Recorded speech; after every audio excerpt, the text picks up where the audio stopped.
Well, here we are again with Aristo, and we're going to do Empowerment 101 again. I don't know exactly what topic he's going to be talking about today, Well, but it will how be another. about Go ahead. how about um, creating empowerment, or uh, the nature of empowerment is to create it. Creating empowerment. That's it. Okay. Our creating empowerment is creating reality, creating power.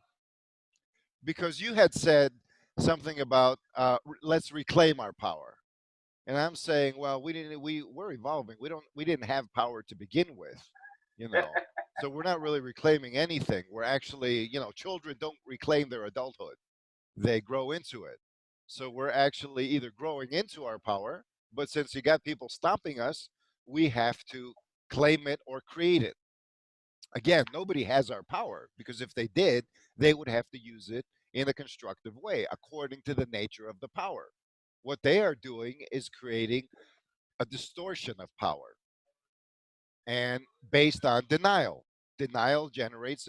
This is what darkness is. See, sometimes I'm a little iffy with the darkness metaphor.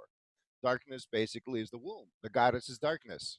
The potential of creation, the void, everything comes out of darkness. Doesn't come out of light. Light touches the darkness, the masculine, the sperm. It fertilizes it from its own end. And then out of the darkness, a substance of it, a dark substance, merges with the light and creates something and a living thing. Everything is alive. So that's one kind of darkness. But the other kind of darkness is basically denial. It's negation. It's not even darkness. Darkness is a state. Negation is an act. It's dynamic. Actually, it's more masculine than it is feminine. When you say that's why there's so much problems metaphysically speaking, because no is just as powerful as yes. So when the two meet together, you have conflict. If there's love, however, they blend around each other. Sometimes no, sometimes yes. No in its right place, yes in its right place. And then you have, I want to turn right. I don't want to turn left. So both yes and no are present, and they involve a single action, turning right. For every yes, there's always a no, even if you don't see it. If you take that's what happens in manifestation. In unity, it doesn't happen. There's only yes. Everything is yes. So when a new ager, and please forgive me on the terms, all of you who are going to be offended and have been trained to be politically correct, so I have to apologize even for something like this. But if a new ager basically says, "Oh, you can't do this, or you can't, be like that. You should be like this," because love is just yes. Yeah, love is just yes and unity. See, the problem isn't the new age or whatever people or their spirituality. The problem is people, you're in manifestation, you're not in unity. Unity is within you. There's a difference, see? And the word difference applies to manifestation. Again, that's the whole thing. That's why once I said some people considered it blasphemous. We are more than God, and I'm talking about God the source, the unity. There are other gods. People bitch at God. They may be bitching at one of the creator gods, that they mistake. Let me put it this way. You're raised by an abusive parent, right? So you're very angry at that abusive parent. However, you have a nice and kindly grandfather who takes you in. Are you angry at that grandfather? Are you angry at his father too? It's your father that's the problem. So you and your grandfather conspire to help your father heal or do something about your father. So when we say God, who are we actually talking about? Anything that's in the sky? Maybe our prayers only go to the so called Father. Just because Jesus and the religions talked about the Father and rejected all the rest, well, if we are children of God, does that mean we're direct descendants, so to speak?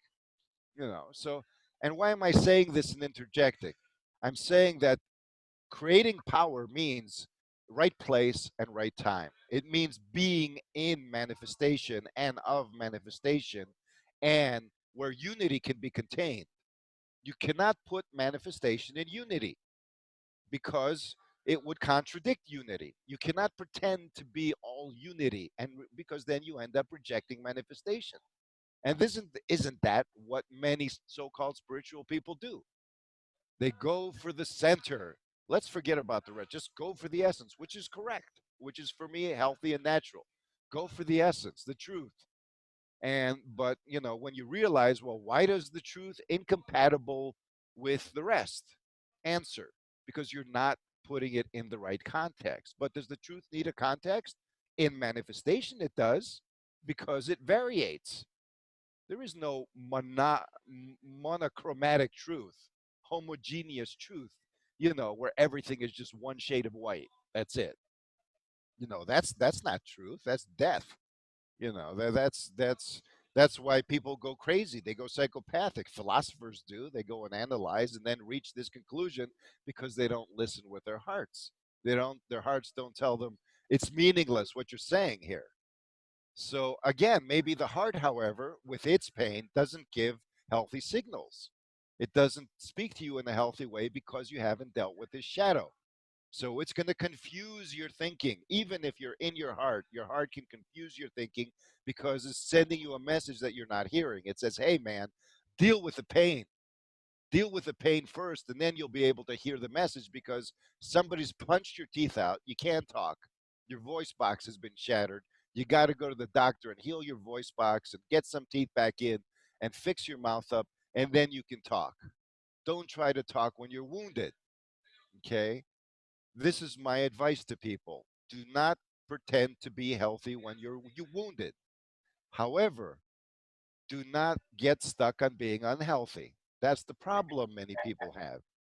It's, well, what do we do here? Well, yeah, so we oversimplify, reject manifestation, and go to unity and try to force people or guilt trip people under the name of being benign or, loving, to go back to this state that makes us feel more comfortable. I'm sorry. Freedom does not guarantee comfort. In fact, freedom means you have to be uncomfortable to make a choice. If comfort were guaranteed, there would be no choices because all of them would amount to the same result. And then we would be pissed off. Then we would get really uncomfortable because we would get so uncomfortable, the pressure would build and we'd bust the system. You talked about system busters. Now, what were Adam and Eve in paradise? They were system busters. What was the serpent? A system buster. You're in a nice, benign paradise system. Everything is nice, but it's a system. It's a matrix. It's the good matrix that those people on the Huffington Post said about the rats. Oh, you're only suffering addiction because your cage isn't good enough. You know. So if we want freedom, we need to understand what that means, and we need to come to terms with it. And why? So we can make choices. This is why I'm not so much involved in, okay, let's get together. Like some people forget about the metaphysical stuff, let's just go out and do something. Well, if you're not, every strategist knows you need to have high morale in your so-called army before you engage in whatever. Anybody knows that you have to have loyalty. You have to have all of these things that are not quantifiable and that are not tangible. You have to have belief. You have to have faith. You have to have all kinds of empowerment from the inside before you can do anything. Even the psychopaths know it.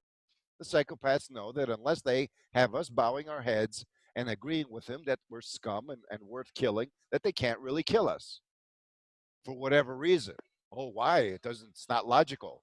Well, they haven't done it, and people say, well, they just believe it. That means they're deluded. No, not really. Not analytically speaking. They're the most analytical people in the world. They revere computers. They think the universe is a computer, you know. So that's not really what's going on. Something else is going on that they don't want us to know. And the point is that, it depends who you are. Now, for example, if Ron doesn't come to terms with God, Ron can't do anything as far as changing the world. You know, he has to come to terms with God. So forget about God, just do it. You're doing what you're doing, tell the truth. No, but Ron's power is created through the raw material, the raw esoteric material of his coming to terms with God.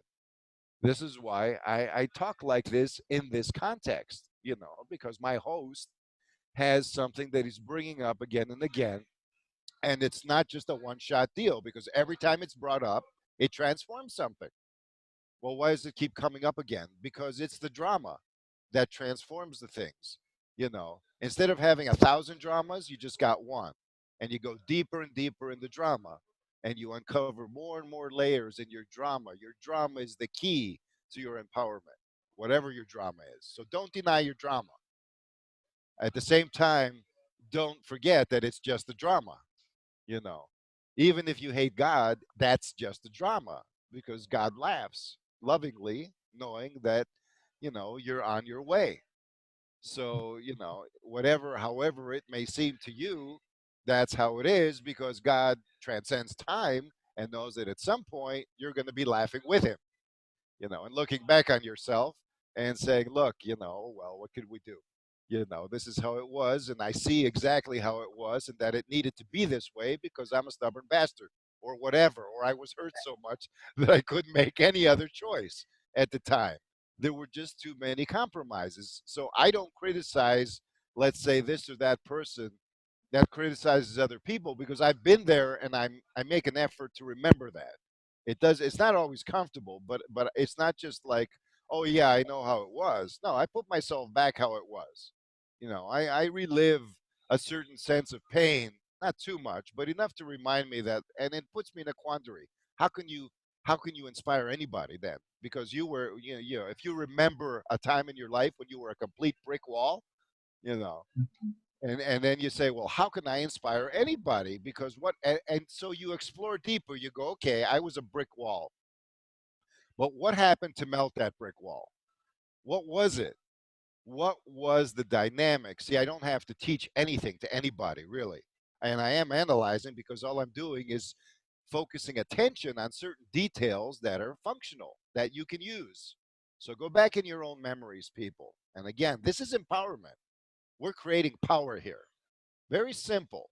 No meditations required. It's not even psychological, you know. It's really, really esoteric and deep, but it's very, very simple. Just remember, have empathy for yourself, which means go back to your past, which is the gold mine of everything you need to move into the future. And so go back in your past and remember how it was exactly when you were in a brick wall, and imagine you confronting yourself. And if you try to convince yourself, it ain't going to work. You'll just punch yourself in the nose and say, get lost. They say that we get along least with those people who remind us about ourselves the most. So you can imagine if your future self came back and tried to talk you into enlightenment, you know, they wouldn't. And because they know better, they don't, you know. Maybe that's why God doesn't speak to us, some of us, or whatever, because they know better. What would be the point? Because the answers need to be discovered on our own. And yet there have been points when we have discovered some answers, something. So what was that? What was the critical point when the wall melted? What happened? Was it a good event? Was it a bad event? You know, do you need bad events to make your walls melt? Some people do. And yet there are other people who are very frightened of this. They say, "Oh, don't rock the boat. Don't criticize. Don't do this." And it's right. I like I said, I don't disagree with them to a point. There is a right time and place to hold back, and there's a right time and place to express openly. In other words, if I'm emoting and it's really natural, I can emote anywhere. It's still the same emotion. Of course, there's always a trigger, but why should I be subject to triggers? Why should I be dependent? Well, because I'm usually repressing the rest of the time.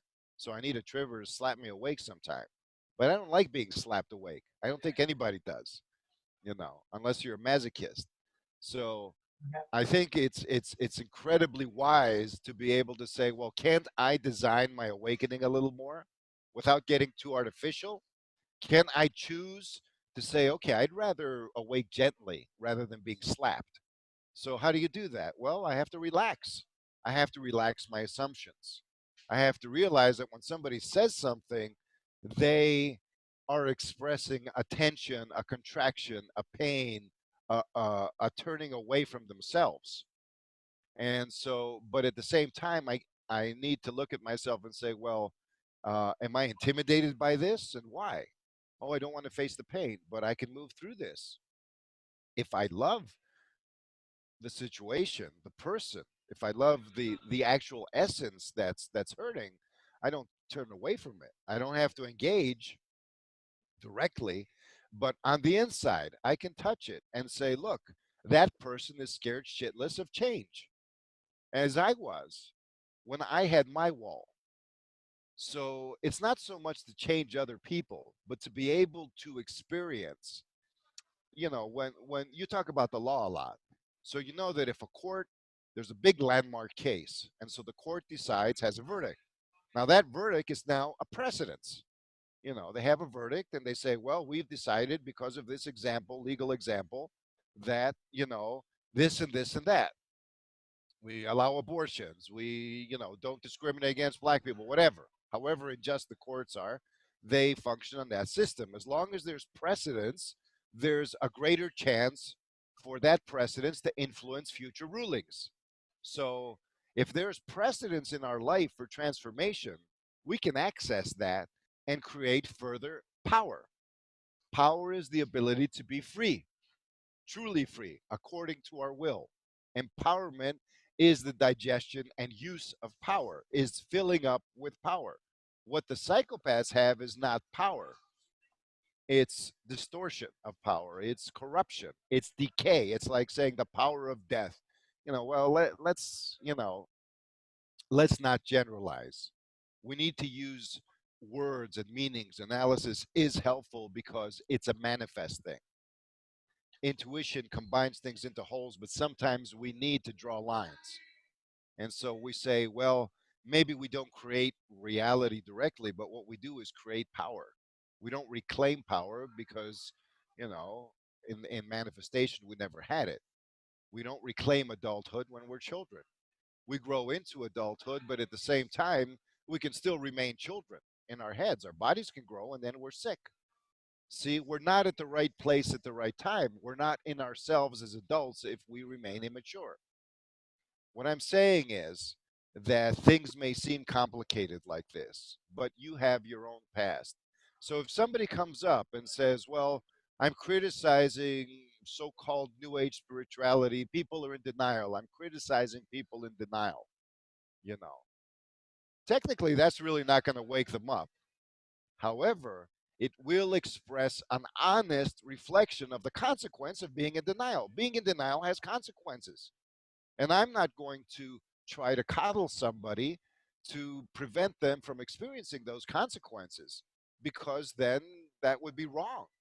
It wouldn't be loving. A psychopath, being a psychopath, has consequences. Even if the psychopath is because of some original trauma or whatever, it still has consequences. I burned my hand. I'm a kid. It has consequences, cause and effect. That's what karma is. Haven't we been saying, oh, let's have these evil doers get their karma back to them? Let's have their karma returned to them.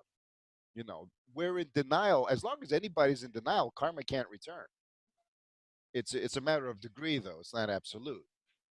So, again, if you want karma to return, look at your own empowerment. Look at your own process of creating power. Redefine yourself. You know, are you weak? Are you really, really weak? Have you always been weak? Is this a state? Are you a slave? Do you actually experience yourself as a slave? Or is there enough freedom in you to be able to resist slavery? If you can resist slavery, you're making a choice. So you're not a slave. It doesn't matter how people control your reality. Freedom is not either or. Freedom is a matter of degree. So you're increasing the degree of freedom. So there's a balance where you say, okay, I recognize that my degree of freedom is not where I want it to be. The glass is still half full. I want it to be full the rest of the way. But you also recognize that I have a degree of freedom here because otherwise you wouldn't have anything to work with. So you recognize I have a past. I have places where my brick wall was so solid nothing could get through. I mean, like I said, in my case, I've had meditations where I was trying to do what Ron's doing, but from the inside. And I met resistance. And I knew the resistance wasn't psychopaths, it was everybody. It was everybody around me. It's like, Ron, you're in the church, you're really noticing now that the resistance is closest to you. It's where you most wanted things to happen and thought they should.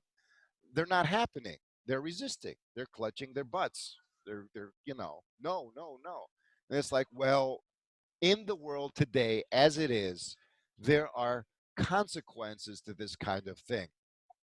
And you're not going to say, well, I'm judge, jury, and executioner. No. But that doesn't mean that there are still consequences. It's not the law, it's the fact that nature seeks balance. It's natural. Nature seeks balance. So if somebody's in denial, somebody else is going to suffer. It's plain as day. And those who are suffering are also in denial, and that complicates things. And innocent people are in denial because when a child comes into the world, all they have is denial. So they mimic it, you know. They don't have malice, but they're still in denial. They can't help it because if they don't, all they're going to see is all the crap that the adults are refusing to see, and it's going to kill them. Many children die because they want to be open. So they open up to all the hell that all these adults around them with the smiling faces are denying, and it's too much for them. Sometimes a psychopath will sniff it out, molest the child, or kill it, because psychopaths are the ones that are investing in denial the most. It's a matter of degree. So who am I to question somebody's denial? Well, that's like saying, who am I to question a child molester? In fact, didn't somebody actually come out on the internet and say that?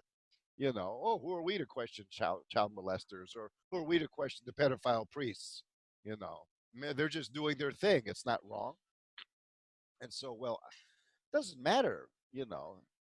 Yeah, I mean, oh, we got time is running out here. Oh no, I said it pisses me off when people make excuses Oh, okay. I was for that kind of behavior. okay. Yeah, it pisses me off too. It pisses me off. But at the same time, remember the fundamentalist Christians who are also righteous and high and mighty and have taken things to the other extreme, who don't let people laugh because they're afraid they're going to have orgies and rape each other. you know they don't let people dance, they didn't let people sing. I just saw some historic movie the other day about the way the Protestants were in the movement, all dressed in black and with their white little collars and grim faced, and the just insane. And so we go to the other way because the psychopaths, they can they can give us a whack in the butt and take our hang-ups and push them to the other extreme, and then we get tired of fucking being, crazy, orgiastic, exploitive, who knows what. They give us another slap, and then we become conservative, repressive, torturing Calvinists, fundamentalists, whatever. And then they hit us again, and so we can't find the middle. Why? Because we can't control the course. We're not free because we're in denial. And so when I see somebody who's in denial, I want to shake their chains. If I can't cut their chains, I'm going to shake them and say, here, this is a chain. That's what Ron does. This is a chain. Criticizing people is, whatever it is, but you got to understand that the person who empathizes with you is feeling your pain. They cannot be polite. Empathy goes both ways, or otherwise it's meaningless. If I only empathize with you and you cannot empathize with me, and I don't love myself, I'm going to be a martyr. That's the only outcome, because all that the other person does, who pretends to empathize, is think of avoiding pain. You cannot do that. That's unconscious. That's what we mean by ignorance. It's not wrong, because the thing is, see, we're stuck on the word wrong in association with punishment. Evil, we see evil as something that we have to just destroy and rip apart and just go crazy on and do whatever it takes to stomp out. We don't see it as a disease state that needs to be healed. Even our medical profession is treating illnesses as evil, burning and then slashing and poisoning. You know, that's the psychopathic way. See, we're psychopaths and we don't know it, just by our very fear of facing this thing called evil, because we're afraid it's either going to infect us or whatever. That's not power. That's not empowerment. You don't have to resist evil or not resist evil. You have to find your own way regarding it. And if your way is to be in denial, that's fine. you know. So I'll criticize those in denial, but I'll also accept them. I can do both. So can Ron. We're paradox people, you know. So I can accept them, but I can also say, look, man, there You're are not helping. well, yeah, you're not helping. Well, maybe they are, because they got to show, some if they artificially opened up or were forced to open up, it would just create more trauma. Anybody who's in denial is defending themselves. And if they're defending themselves, they have a reason to do so. Smashing the brick wall is not is not helping. That doesn't help. Maybe that's what these people want to say is, hey, don't criticize those. But it's going to the other extreme. See, when you're in empowerment, when you create power, it's not a matter of forcefulness. It's a matter of maneuverability. I'm all about finesse. It's all about what Ron calls the dance. So, if you have a car that's a stupid go kart, it can go a million miles an hour, but all it has is a gas pedal, and a steering wheel, maybe. You're screwed. You're going to crash. That's the psychopath's version of power. So they need us to stay right on the target so they can kill us. If we move, they can't. They're not that maneuverable because if you're going to create a more complex car, a more versatile one with gears and with a brake and with tires that can turn and all that kind of stuff, and to be able to vary your speed, you know, if you can do that and have an infinite fuel source at the same time, then you need to accept yourself in order to grow those extra elements of vehicular mobility, shall we say. And so it's a matter of acceptance, but acceptance is often confused again with capitulation. That why? Well, I mean, really, people imagine. Okay, I lived in America most of my life, so I grew up with television. I was a little kid with a TV in front of me. I played less and less and less, and sometimes I had friends, sometimes I didn't, but I had a lot of TV. And then when I went to Greece, I went to high school, a little less TV.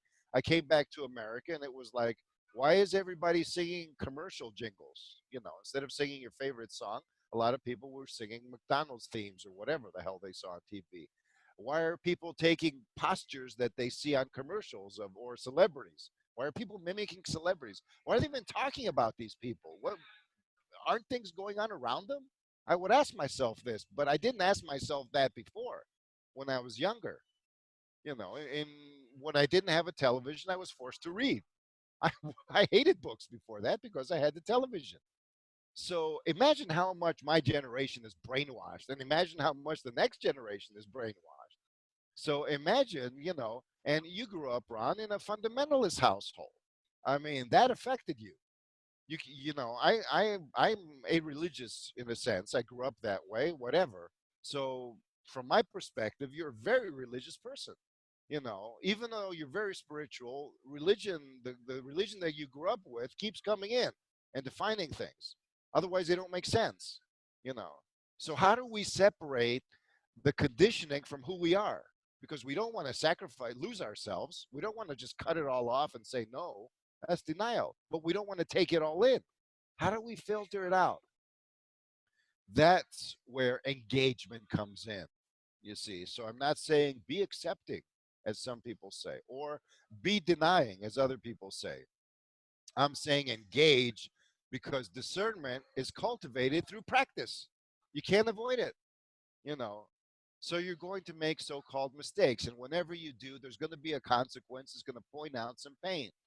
So you can't avoid the pain, people. People in denial, I'm sorry, but you're going to feel more pain than people who are not in denial. That's the way it's going to be because it's held back. Oh, but what do we do? That's going to make us be even more in denial. You can regulate it. You can say, okay, here's my wall of denial. I'm going to be like the little Dutch boy or like the person, those spiky things that you put in the trees and then you turn on the tap and the sap comes out, the little faucets. So I'm going to do that. I'm going to just put a little faucet in my little thing or a little pipe, a regulation valve, and begin to accept myself in small doses. I can do that. Oh, the world's falling apart. You see, Anastasia said it. We live in one universe, okay? We're not going to escape by saying, like Bashar says, let's go to another world, let's go to another this. He's actually talking about levels of the same universe. So if you go to another one, it's the monster of the shadow is going to eventually, it's going to catch up with them. They actually came down here, but all they can say is the same old crap because they haven't experienced this. That's why we're here. Because if nobody came down to experience this, the little monster, and there are even deeper levels we call hell, where nobody's experiencing it. But we're going to go down there. We're going to go down there, but as we take each step, we're going to be more empowered. So it's one thing to be the little bush screaming in the face of the big lava coming in. It's another to be the lava itself. The psychopaths are in denial, forcing us to capitulate so they can pretend to be the lava on their terms and scorch the earth. But we're going to be a fertile force. So we can occupy that place. They can't because they're the ones in denial, because they're afraid they're going to get the worst of the worst. Corporeal punishment is nothing compared to the karma that's stacked up against them. But it's not their karma, it's all ours. You know, you want all the money that's going to be distributed and give me my money, give me my wealth. How about your karma? You know, you're not going to get your wealth until you face your karma. As you face your karma, you're going to set up a balance that's going to create a little positive vacuum, and then your money's going to come in, or your wealth, or your opportunity, or your love, and all of this. And it's a process, and it's not just a matter of passively accepting it. It's a matter of engaging so you can learn to master the art of creating power. You can deny creating reality all you want. That's good. Okay, that's fine. I don't see a problem with that because it's hard to see. But if you deny the art of the ability to create power, the power to be free, the power to make choices, the power to even have external solutions, not the solutions themselves, but the power for that, where essentially you stand up and you say, haven't you have days where you stood up, I'm going to do this, and you do, you know you do, even though days before you were like, oh, how am I going to do this, and oh, I don't feel like it, but there come days when you actually get up and you actually like it and you feel enthusiastic and a sense of accomplishment. That's what power is. You had power along the lines of that desire or whatever it was. So that's why I'm focusing on this, and that's why I'm analytic, because I want to catch people's minds before they intervene and try to analyze themselves out of the situation the way we do. When I say something, or when anybody says something, we usually censor it in the sense of, oh, is that going to make me face my denials a little too much? I don't want to face some pain if that person, you know. And sometimes we censor it too much so we don't know what's being said. If somebody says something that feels bad to me or insulting, I need to examine it and really see why and how they said it. They're in pain and it hurts me, so I'm feeling their pain, or are they a psychopath who's in denial and thus forcing me to be in denial myself? You know, in the first case, I can empathize with them and understand that they're helping me reveal my pain. In the second case, they're trying to make me capitulate to their own denial. There's a big difference, but very few can actually see it, except in some moments. We've all seen it. You know, we can all tell the difference to some degree as long as we have a little bit of empathy between when somebody is actually hurting and when they're trying to manipulate us. You know, when they're manipulating us, they're trying to force us to resonate with denial. When they're hurting, they're defending themselves and maybe trying to get back into denial, but they're doing the best they can on their own terms. Somebody in denial, you can't really say they're doing the best they can, because they're too blind to do anything. They're crippled. You can't even speak in terms of they can, because they're lost in the program. But first, you need to, I would say, look within and find your own walls, find your own resistances, and remember how it was to A, dissolve a wall, B, postpone a wall, because that's not bad, to be able to put it on the back burner and say, I got other stuff to deal with. C, tap into a wall so you can regulate the flow of what you need to accept. Because it's not just about being inundated by agony. That is just another uh, excuse that denial brings up. That's just going to give another argument for denial. So this is what's the well, how do I do it then? How much love can you actually put in a given situation? Now, you may be in a certain amount of pain where you can't put any love in it. So that's too much pain. However, if you're in enough pain that you can feel some love, or intend it at least, and not feel that the thoughts of doom are coming in constantly and overwhelming you. If it hurts too much, it is too much. So you can use your power to put the brakes on.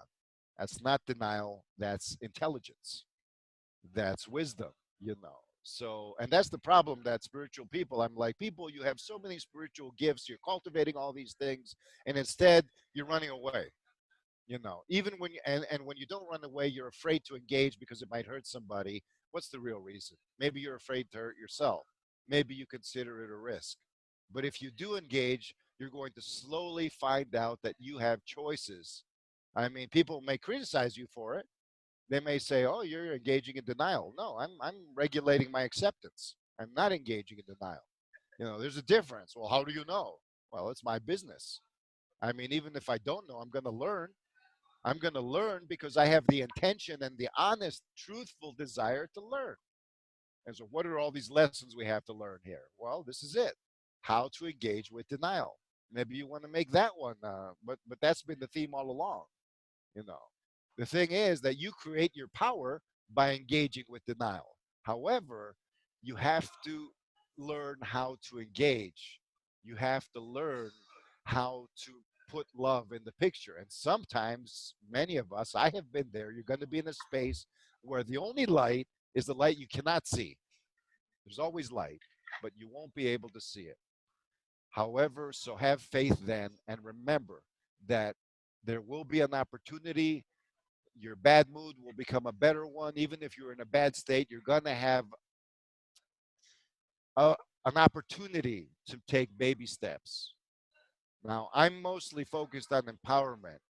If you have the triplicity of motive, means, and opportunity, I'm focused on motive because, other people might say, well, I want practical solutions. Motive, without motive, you can't move. It's called motive. That's power. Power is motive. Motive moves mountains. And if you say you're motivated, you just have the words because motivation is action on the inside, is the capacity to change the feelings in a way that's natural, to engage with nature, to uncover the gifts of nature that Anastasia did. But humans are nature too. They're not aliens. They're part of nature. So we have gifts. They're in our DNA. That's nature. Okay, without compromise. All of it. The analytical, the synthetic, the intuitive, all of it. And so there is no should and shouldn't. One of your best videos, Ron, was the one where you said no shoulds. You should do this and you should do that. You made one a while ago, years ago, that said, criticizing the concept of I should do this. Nobody should tell me what to do.